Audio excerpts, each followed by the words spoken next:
Yeah, I mean, I sing a lot of the backups on record. I sing almost the little, Queenish things and stuff like that.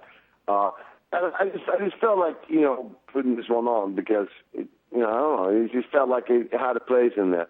And yeah, I mean, we did it live today in the rehearsal room. It sounded pretty damn good. Awesome. And you mentioned that it's actually about Miami. I was going to ask you, what was the inspiration behind Magic City? Well, you know how the New York is the Big Apple, and every city has like the Windy City, or you have the Big Easy, or whatever. Miami is actually called the Magic City. Oh, you know what? I didn't know that. And I've actually spent a lot of time in Miami, actually back in the 80s, but I didn't know that. Yeah, if you just watch the news and they say, well, here in the Magic City today, it'll be 85 degrees, Oh, yeah. You know what? All the time, I've spent actually several summers down in Miami back in the 80s, and I heard it called, City on Fire, not literally, but, well, I guess if you're playing in town, I guess it could be. Yeah. But no, that's interesting. That's one of those songs lyrically. Definitely not a typical Yngwie song. It's about Miami. Interesting. I dig that. Now, one of my listeners wants to know if you were going to post any song clips from the album prior to its release so people can get samples of the record. Or are they going to have to wait till it's released? From what I understand, that's being done, it's being sorted out right now. A lot of these things, it's not my thing, Mm-hmm. I totally get it. It's unfortunately, there are people that seem to not understand that this downloading and sharing and all that stuff is a very, very, very bad thing. It could actually even kill the music altogether, because the amount of work and the amount of money that's being spent on making a high-level record, it's mind-boggling if you knew how much time and money that goes into making one of these things. Well, not just the money, but the effort and time. Yeah, and it's like it has to be controlled. It has to be, and that's why there's no advanced copies. That's why there's no things like that, because it's the times have changed. Right. Is that part of is that part of the reasoning why? Various clips on YouTube have been removed. Almost, it seems like so much that's connected to you that's on YouTube has been removed. I don't know anything about. That you're not sure about. Okay. I think there's a certain control. I have some of my people actually looking at that stuff, but I really honestly I don't have anything to do with that. I don't know anything about that. But it's possible, yeah. Yeah, it's just I've heard from other Yngwie fans that they can be frustrated. Like if they go to your show and maybe they put up their camera phone and record 20 seconds of it, and then it gets removed by YouTube, and then they're wondering, well, why is that? If anything, it just promotes the tour, and of course, fans don't have a way to get to you to ask you this, and then they don't know who actually is behind it, so they don't know how to find out about it. Yeah, no, I wouldn't say that's a bad thing, because I don't think that's not a bad thing at all. I think that's kind of cool. Yeah. And there's so many fans out there who have no way to see you live, but maybe they can hop online and see some live clips of you, And that's a cool thing. I mean, that's not what I mean. Okay. What I'm talking about is that the pirating of the real deal. Oh yeah, well yeah, the file sharing and the downloading of the albums. Yeah, it's a bad thing. Absolutely, it kills sales. Absolutely. Let's get back to Perpetual Flame for a moment. Now, I will say that I've only been able to listen to the record for a few days since I was given the link by your management, and even though I've listened to it about a half a dozen times, I will say this is my favorite album by you since Magnum Opus. I like it that much. All right, thank you. It's similar to the last couple of records that you've done, but I think it's better than the last two. I dig it. It absolutely works for me. Now, you've said that you wanted a different singer for this album because you said the songs were sounding much heavier. Now, I'm curious, does that mean that you felt the need to have more of a metal vocalist to sing these songs? Because Doogie White is a fine vocalist, he really is.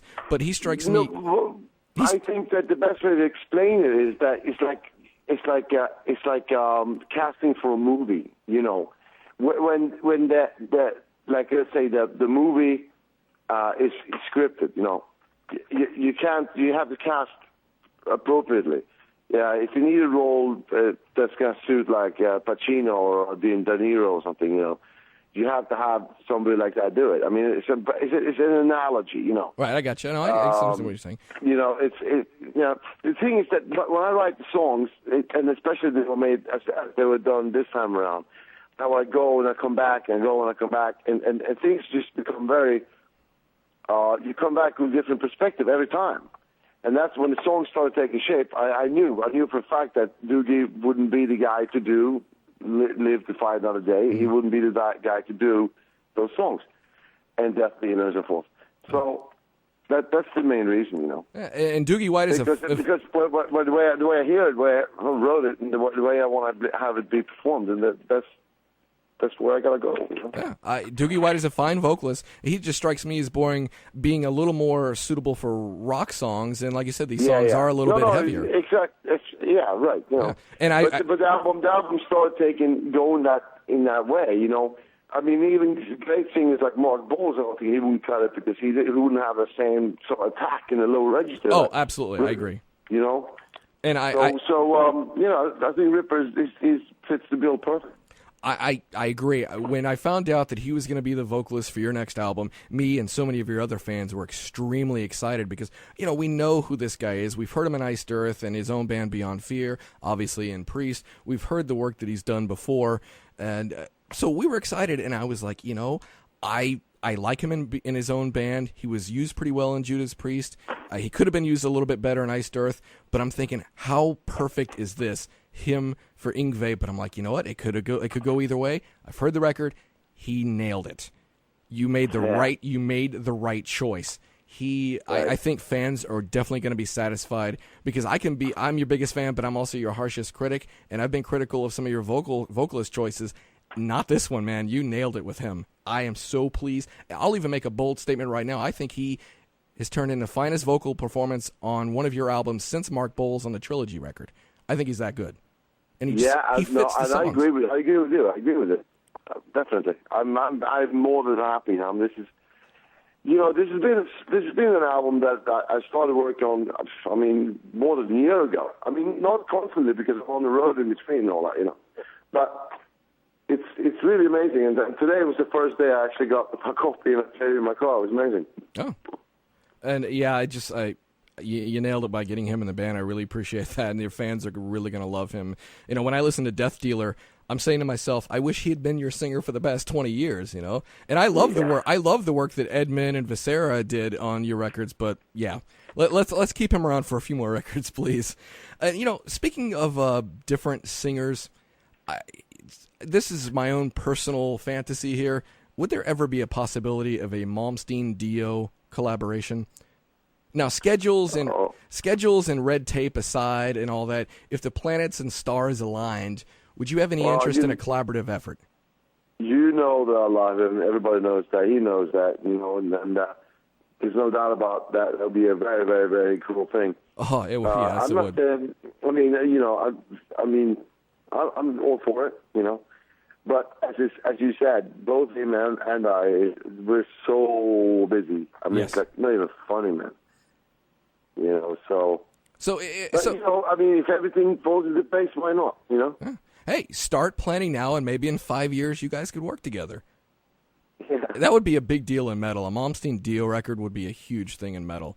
And I know you've said a few times over the years you admire Dio and his vocals. So of course, yeah. Oh man, you got to make it happen. And again, I'll contribute money to that cause. I'd love to hear that. A listener wants to know if you've got another classical album on your agenda. Now, you've said that you would like to do another one, but I guess what I want to know is there actually a plan for it, or is that something you're just open to doing? No, it's not planned right now. It will happen. It will happen. Right now, I just want to run around from the Marshalls and rock out. That's it. Okay. And the classical stuff will come. Don't worry, I will make some mood music and all sorts of stuff. Okay.